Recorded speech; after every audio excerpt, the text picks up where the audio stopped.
అందరికీ నమస్కారం. అందరికీ నమస్కారం. ఈ రోజున ఎంతో గొప్ప రోజు. అందరికీ, మా హిందూ బంధువులకి, అదేవిధంగా 2 తెలుగు రాష్ట్రాల్లో ఉన్న ప్రతి ఒక్కరికి కూడా పేరు పేరున సంక్రాంతి శుభాకాంక్షలు. మీకు, మీ కుటుంబ సభ్యులందరికీ. సో సంక్రాంతి అనగానే మనం ముందు గుర్తొచ్చేది ఏంటంటే, మనం ఎల్లప్పుడూ ఇరు కుటుంబాలు కలవటం, అదేవిధంగా పిండి వంటలు చేసుకోవడం, పంపిణీ చేసుకోవడం, మంచి ఆహారం చేసుకొని తినటం, ఇవన్నీ కూడా మనం చేస్తాం. కానీ అండి, సంక్రాంతి అనగానే మనకు ముఖ్యంగా ఏంటంటే, మనకి ఇది కొత్త సంవత్సరం లాగా. అంటే నూతన సంవత్సరం కాదండి. మనకి ఏంటంటే సంక్రాంతి కొత్త సంవత్సరం.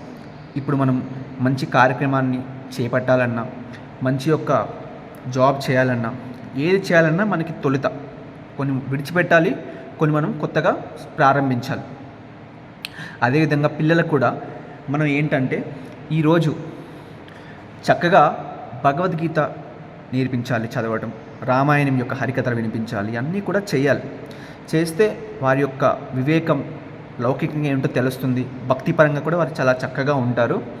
అండ్ ఇంకో విషయం ఏంటంటే, సంక్రాంతి రోజున అంటే ఆంధ్రాలో అయితే అసలు సూపర్గా ఉంటుంది.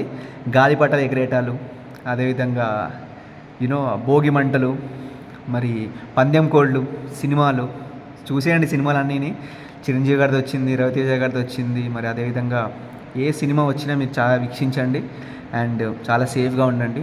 ప్రతి ఒక్కరికి కూడా సంక్రాంతి యొక్క శుభాకాంక్షలు. అండ్ చక్కగా పిండి వంటలు చేసుకోండి. ఉంటుంది కదా, మటనో, చికెనో, ఫిష్ అది చేసుకోండి. సో మరి ఈ యొక్క భోగి, సంక్రాంతి, మకర సంక్రాంతి, కనుమ రోజు మీ యొక్క ఏవి అనుకుంటే అన్ని విజయాలు రావాలి మనస్ఫూర్తిగా కోరుకుంటున్నాను. అండ్ ఈవెన్ పిల్లలతో టైం స్పెండ్ చేయొచ్చు.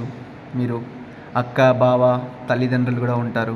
సో ఈ యొక్క సంక్రాంతి అనేది మన హిందువులకి ఎంతో ప్రత్యేకమైంది, పురాతనమైంది. మరి ఎప్పుడూ కూడా మనం ఎప్పుడు సంతోషంగా ఉండాలి. అండ్ ఎన్నో విజయాలు రావాలని కోరుకుంటున్నాను.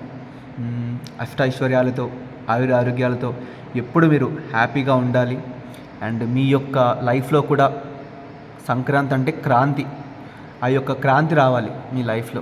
మీరు అనుకున్న అన్నీ జరగాలి అండ్ కాన్ఫిడెన్స్, ఈ యొక్క పాజిటివ్నెస్ రావాలి.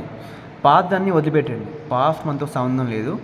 కొత్త సంవత్సరంగా మనం భావించి ఈ యొక్క గొప్ప దినాన్ని చక్కగా గుడికి వెళ్ళండి, దర్శనం చేసుకోండి. ఓకే, శ్రీవారి యొక్క దర్శనం దక్కిన వాళ్ళకి చాలా ఐఎమ్ వెరీ థ్యాంక్ఫుల్. బికాస్ యూజువల్గా ఎవరికి దొరకదు, కానీ తిరుమలలో దొరికిందంటే మాత్రం అది you very happy and that's a grateful. And once again అండి, వెరీ హ్యాపీ సంక్రాంతి. అండ్ మీరు చక్కగా చేసుకోండి. అండ్ తెలుగు రాష్ట్రాలకి, అదేవిధంగా మా హిందూ బంధువులకి కూడా 2 తెలుగు రాష్ట్రాలు అందరికీ కూడా పేరు పేరున సంక్రాంతి శుభాకాంక్షలు. మీ కుటుంబ సభ్యులతో చాలా జాగ్రత్తగా ఉండండి. And thank you so much. జై భారత్, జై హింద్, వందే మాతరం.